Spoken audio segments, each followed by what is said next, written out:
Pendant des décennies, Évelyne Leclercq a été l'un des visages les plus familiers de la télévision française. Chaque soir, les téléspectateurs la voyaient sourire, présenter les programmes avec chaleur et élégance, avant de devenir plus tard l'une des figures des plus grands jeux télévisés du pays. Mais derrière cette image publique calme se cachait une femme qui portait discrètement des chagrins, des mariages brisés, la solitude et finalement un long combat contre la maladie qu'elle refusa de révéler au public. Même durant ces derniers mois, Évelyne continuait de sourire à ses fans tout en se préparant en privé à la fin de sa vie dans le sud de la France. Bien avant qu'Évelyne Leclercq ne devienne l'une des femmes les plus reconnaissables de la télévision française, elle n'était qu'une jeune fille née le 11 juillet dans la région de l'Oise, en France. Personne n'aurait pu prédire qu'elle passerait finalement plus de 5 décennies à travailler presque sans interruption devant les caméras. Son parcours à la télévision commença très jeune, à une époque où la télévision française semblait encore formelle, soigneusement contrôlée et profondément prestigieuse. Contrairement aux présentateurs modernes qui s'appuient fortement sur les prompteurs, les grandes équipes de production et la visibilité sur les réseaux sociaux, Évelyne entra dans le monde de la télévision à une époque où les speakerines devaient porter les programmes presque uniquement grâce à leur personnalité, leur mémoire et leur professionnalisme. Elle débuta sa carrière à Nice sur une station régionale de l'ORTF, alors qu'elle était encore très jeune. À seulement 17 ans, elle travaillait déjà dans la télévision en direct, un environnement sous haute pression où la moindre erreur pouvait immédiatement être visible par les téléspectateurs de toute une région. Évelyne expliqua plus tard qu'à cette époque, les speakerines rédigeaient souvent elles-mêmes leurs annonces, mémorisaient les textes par cœur et improvisaient naturellement lorsqu'un imprévu survenait à l'antenne. Aucun assistant caché ne leur soufflait les phrases dans une oreillette. Tout reposait sur la confiance en soi, la concentration et le charisme. Cette pression façonna toute sa personnalité. Elle apprit très tôt à rester calme en public, même lorsque la vie en coulisses devenait compliquée. Sa carrière changea complètement lorsque TF1 fut officiellement lancé en janvier et l'engagea dès le premier jour d'existence de la chaîne. Cette décision transforma presque du jour au lendemain Évelyne en figure nationale de la télévision. Pour de nombreux Français, elle devint une partie du quotidien. Les téléspectateurs faisaient de confiance à son visage, à sa voix et à sa présence parce qu'elle représentait une forme de télévision élégante et rassurante. À une époque où les personnalités de télévision étaient encore considérées presque comme des membres de la famille, Évelyne construisit lentement un public fidèle qui resta attaché à elle pendant des décennies. Mais tandis que sa vie professionnelle continuait de grandir, sa vie privée devenait déjà beaucoup plus instable que ce que les téléspectateurs imaginaient. Durant ses premières années de célébrité, Évelyne épousa l'animateur de radio Jacques Zolive. Ensemble, ils accueillirent une fille, Céline, née en février 1972. De l'extérieur, la relation semblait réussie. Tous deux travaillaient dans les médias, tous deux comprenaient le monde du divertissement et tous deux semblaient incarner le style de vie glamour de la télévision que beaucoup de téléspectateurs admiraient. La réalité, pourtant, était bien plus fragile. Le mariage finit par s'effondrer, obligeant Évelyne à gérer la maternité tout en poursuivant une carrière télévisuelle épuisante qui exigeait une visibilité publique constante. Des années plus tard, elle admit que beaucoup d'hommes dans sa vie étaient émotionnellement absents et absorbés par leur propre carrière. Même alors qu'elle devenait de plus en plus célèbre à l'échelle nationale, elle vivait discrètement la solitude qui accompagne souvent la célébrité télévisuelle. Cette contradiction émotionnelle la suivrait pendant le reste de sa vie. Au milieu des années 80, Évelyne Leclercq était devenue bien plus qu'une ancienne speakerine. Elle était désormais l'une des personnalités de télévision les plus reconnaissables de France, principalement grâce à l'immense popularité du jeu de rencontre Tournez Manège. L'émission devint un véritable phénomène culturel et transforma Évelyne en présence familière du soir pour des millions de téléspectateurs. Contrairement à de nombreux animateurs qui construisaient leur carrière grâce à la controverse ou à des personnalités exubérantes, Evelyne réussit grâce à sa chaleur, son élégance et un style qui mettait le public à l'aise. Elle savait détendre les candidats devant la caméra tout en maintenant une ambiance divertissante sans qu'elle ne devienne chaotique. Cet équilibre permit à l'émission de durer pendant des années et fit d'elle une partie des souvenirs télévisés de toute une génération. Pourtant, l'énorme succès de tournée Manège la plaça aussi dans une situation étrange. Le public la voyait comme une femme toujours joyeuse et émotionnellement stable, alors que sa vie privée devenait de plus en plus compliquée derrière les portes closes. Après son divorce avec Jacques Olive, Evelyne se remaria en septembre 1983 avec le restaurateur Richard Rocard. Ensemble, ils ouvrirent un restaurant à Paris, espérant construire quelque chose de plus stable loin des pressions de la télévision. Mais une fois encore, la relation s'effondra lentement.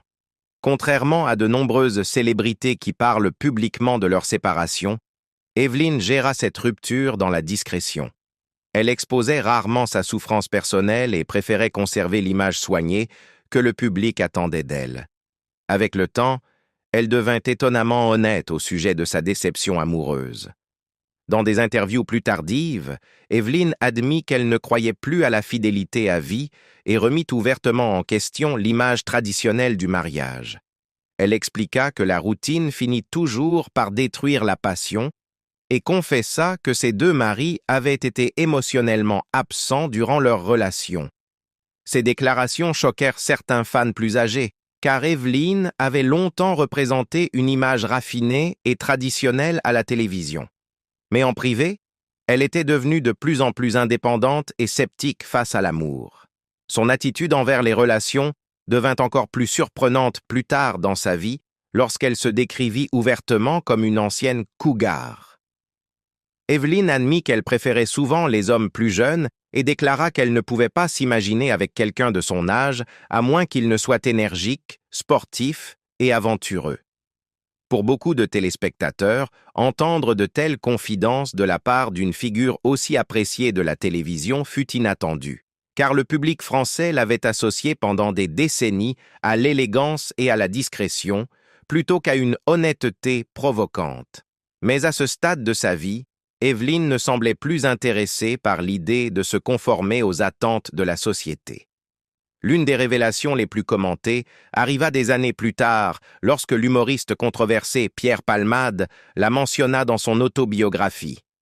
Bien qu'il ait 17 ans de moins qu'Evelyne, Palmade révéla qu'ils avaient partagé une brève relation amoureuse.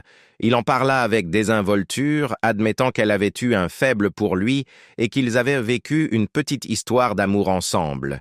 Cette révélation fascina de nombreux fans, car Evelyne avait toujours protégé sa vie privée avec énormément de soin.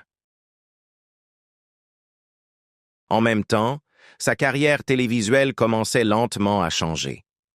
La télévision française elle-même évoluait vers quelque chose de plus bruyant, plus rapide et beaucoup plus dépendant du sensationnalisme. L'époque élégante des speakerines traditionnelles disparaissait peu à peu. Evelyne restait respectée, mais l'industrie qui l'entourait ne ressemblait plus au monde dans lequel elle était devenue célèbre. Sans encore vraiment s'en rendre compte, elle approchait du début d'un chapitre beaucoup plus solitaire de sa vie. Alors que la télévision française changeait durant les années 90 et le début des années 2000, Evelyne Leclercq devint progressivement l'une des dernières représentantes d'une génération en voie de disparition. Les glamoureuses speakerines, qui présentaient autrefois les programmes avec élégance et personnalité, étaient déremplacées par un style de diffusion beaucoup plus froid et commercial. Les jeunes présentateurs s'appuyaient désormais fortement sur les prompteurs, les équipes de production et des formats de divertissement au rythme effréné, tandis que le type de télévision qu'Evelyne représentait commençait à s'effacer. Contrairement à certaines anciennes stars qui se battaient désespérément pour rester visibles, Evelyne accepta peu à peu que son époque touchait à sa fin, même si cette transition ne fut pas totalement sans douleur. Après des décennies d'exposition constante à la télévision nationale, elle s'éloigna discrètement du centre du monde du divertissement et se concentra davantage sur le théâtre. L'un de ses projets les plus marquants de cette période fut une tournée nationale de la pièce Canard à l'orange, qui lui permit de renouer avec le public dans un environnement plus intime. Le théâtre lui offrait quelque chose que la télévision ne pouvait plus lui donner, une connexion humaine directe sans la pression artificielle des audiences et de la culture de la célébrité. Pourtant, même alors, elle restait liée aux attentes du public.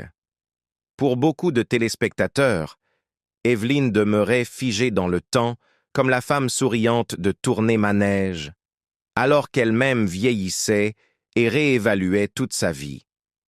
Dans ses interviews pendant sa retraite, elle devint de plus en plus franche sur le caractère épuisant de la télévision. Evelyne révéla avoir travaillé presque sans interruption pendant plus de 50 ans, commençant à 17 ans et continuant pratiquement chaque jour durant des décennies. Au moment où elle quitta complètement la télévision, elle avait le sentiment d'avoir déjà donné suffisamment de sa vie à cette industrie. Ce qui surprit beaucoup de monde, ce fut le peu de nostalgie qu'elle éprouvait ensuite pour cet univers. Alors que certains anciens présentateurs vivaient très mal la perte de l'attention publique, Evelyne critiquait ouvertement ceux qui sombraient dans le désespoir une fois leurs émissions terminées. Elle trouvait ce comportement pathétique parce qu'à ses yeux, une vie pleine de sens existait encore en dehors des studios de télévision. Cette attitude venait en partie de la vie paisible qu'elle s'était construite à Mouguins, près de Cannes, dans le sud de la France. Loin de la pression médiatique parisienne, Evelyne connut enfin un niveau de liberté personnelle qui lui avait manqué durant ses années de télévision. Elle acceptait seulement les projets qui l'intéressaient vraiment, apparaissant occasionnellement dans des publicités ou de petites productions.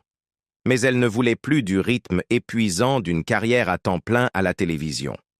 Plus important encore, elle appréciait de pouvoir contrôler son propre temps pour la première fois depuis l'adolescence.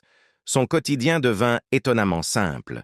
Selon sa fille Céline, Evelyne passait ses dernières années à cuisiner de nouvelles recettes, marcher sur la plage dès que le temps le permettait, entretenir ses amitiés et construire des relations chaleureuses avec les commerçants et voisins du quartier. Des amis venaient régulièrement lui rendre visite depuis différentes régions de France et elle adorait particulièrement passer du temps avec ses 3 petits-enfants, Tom, Benjamin et Ondine. Ce mode de vie plus calme contribua à apaiser une partie de la solitude qui l'avait suivie tout au long de sa vie adulte. Pourtant, certaines blessures émotionnelles ne disparurent jamais complètement. Evelyne resta profondément sceptique envers les relations traditionnelles et continua à vivre de manière indépendante, même lorsqu'elle fréquentait Arnaud, un Néerlandais de 5 ans plus jeune qu'elle. Leur relation dura plusieurs années, mais elle refusa délibérément de vivre avec lui, car elle ne croyait plus au modèle classique du mariage ou de la vie commune permanente. Après 2 divorces et des années de déception, l'indépendance était devenue pour elle plus réconfortante que la romance elle-même. Ce qui rend les dernières années d'Evelyne Leclerc particulièrement déchirantes, c'est la manière dont elle cacha soigneusement sa souffrance au public. Alors que de nombreuses célébrités parlent ouvertement de leurs problèmes de santé dans les interviews ou sur les réseaux sociaux, Evelyne choisit exactement l'approche inverse. Même lorsque son corps s'affaiblissait durant un long combat contre le cancer, elle resta déterminée à protéger l'image que le public connaissait depuis des décennies. Selon sa fille Céline Olive, Evelyne ne voulait pas que les gens la regardent différemment ou éprouvent de la pitié pour elle à cause de la maladie. Elle voulait continuer à représenter la force, la lumière et la positivité jusqu'au tout dernier moment, même si maintenir cette image demandait un énorme effort émotionnel. Cette décision fit que de nombreux fans n'avaient absolument aucune idée de la gravité de son état. En public, elle apparaissait encore souriante, élégante et socialement active. À peine 4 mois avant sa mort, Evelyne publia encore des photos joyeuses sur Instagram aux côtés de son ami proche, Chris Bonamour. Dans la légende, elle recommandait avec enthousiasme ses services de massage et souhaitait à tout le monde une merveilleuse fin d'été, tout en encourageant ses abonnés à prendre soin d'eux-mêmes. Rien dans cette publication ne laissait penser qu'elle approchait du dernier chapitre de sa vie. Avec le recul, ce message devint bouleversant pour de nombreux fans, car il révélait à quel point elle était déterminée à ne pas imposer sa douleur aux autres. En coulisses, cependant, la maladie avait déjà transformé le quotidien de sa famille. Céline expliqua plus tard que sa mère avait combattu la maladie avec un courage extraordinaire pendant très longtemps. Même tout en supportant en privé les traitements et l'épuisement physique, Evelyne continua parfois à travailler, tournant des publicités et restant aussi sociable que possible. Elle refusait de se rendre complètement à la maladie. Des amis continuaient à lui rendre visite à Mougins et elle passait encore de précieux moments avec ses petits-enfants lorsque sa santé le lui permettait. Le 30 décembre, Evelyne Leclerc perdit finalement son combat contre le cancer à l'âge de 74 ans. Elle mourut à Grasse, dans les Alpes-Maritimes, entourée des membres de sa famille qui restèrent à ses côtés jusqu'à la fin. Sa fille révéla plus tard que l'amour de la famille avait aidé Evelyne à traverser ces derniers mois. L'annonce de sa mort choqua de nombreuses personnes à travers la France, car le public ne savait pas depuis combien de temps elle était malade. Pour les téléspectateurs plus âgés en particulier, cela donna l'impression de perdre une partie entière d'une époque de la télévision qui n'existe plus aujourd'hui. La dévastation émotionnelle au sein de sa famille devint visible presque immédiatement après. Céline Olive décrivit ouvertement la difficulté d'apprendre à vivre sans les messages, la voix et la présence quotidienne de sa mère. Elle admit que chaque nouvelle étape après les funérailles semblait émotionnellement insupportable, car chaque moment représentait une nouvelle première fois, sans Evelyne. Plutôt que de fermer les comptes de réseaux sociaux de sa mère, Céline décida de continuer à les alimenter elle-même afin de préserver la mémoire d'Evelyne et de maintenir le lien avec ses fans de longue date. Même les amis proches d'Evelyne eurent du mal à gérer publiquement leur chagrin. Chris Bonamour la décrivit comme une femme extraordinaire d'une immense gentillesse et révéla qu'il se voyait presque chaque semaine.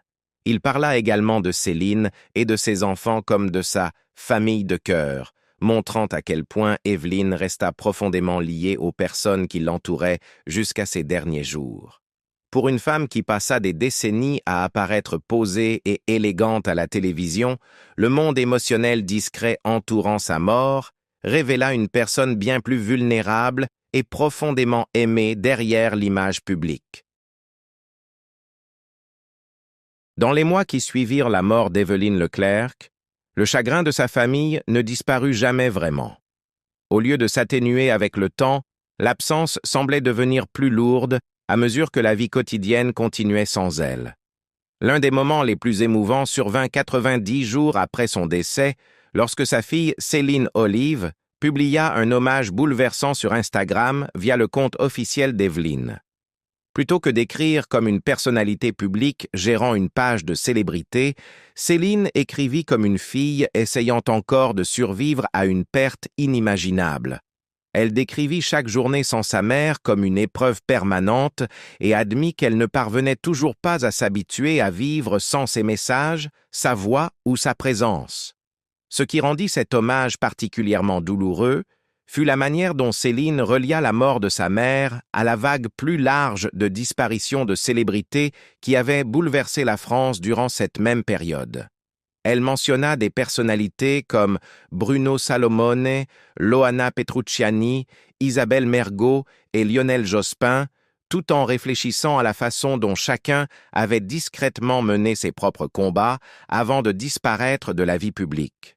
Céline expliqua que sa mère admirait profondément plusieurs d'entre eux, en particulier Isabelle Mergo, dont la sensibilité et la timidité cachée lui rappelaient énormément Evelyne elle-même. Ces commentaires révélèrent quelque chose que le public avait rarement compris durant les années de télévision d'Evelyne. Derrière le professionnalisme impeccable et le sourire constant se cachait en réalité une femme extrêmement sensible qui protégeait soigneusement ses émotions du regard public. Dans le même temps, Céline révéla également à quel point la famille était déterminée à protéger l'héritage d'Evelyne.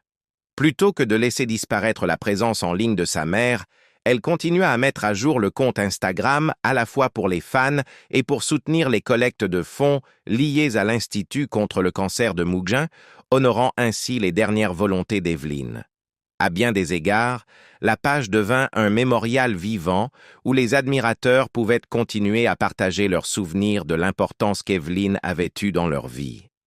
La réaction du public français prouva à quel point Evelyne restait ancrée dans la mémoire culturelle du pays. Les jeunes générations ne la connaissaient là peut-être qu'à travers des extraits ou des rediffusions, mais les générations plus âgées se souvenaient avoir grandi avec elle presque chaque soir à la télévision.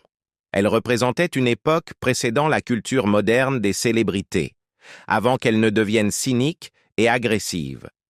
Même des personnes qui n'avaient pas regardé ces émissions depuis des décennies réalisèrent de soudain à quel point elle restait émotionnellement attachée à sa présence. Ce lien affectif explique en partie pourquoi sa mort toucha les téléspectateurs aussi profondément malgré sa longue absence de la télévision grand public. La partie peut-être la plus triste de l'histoire d'Evelyne Leclerc est qu'elle passa une si grande partie de sa vie à offrir chaleur et réconfort aux téléspectateurs tout en portant en privé des déceptions, de la solitude et la maladie dans un silence remarquable. Elle survécut à des mariages ratés, à des blessures émotionnelles, à l'effondrement du monde télévisuel qu'elle avait autrefois dominé, puis finalement à une terrible bataille contre le cancer qu'elle choisit délibérément de cacher afin de protéger l'image que son public aimait. Pourtant, malgré tout cela, les personnes les plus proches d'elle ne parlèrent jamais d'amertume ou de colère durant ces dernières années. Au contraire, elle se souvenait d'une femme qui continuait à sourire, restait active, aimait profondément sa famille et se battait jusqu'au bout avec une dignité extraordinaire.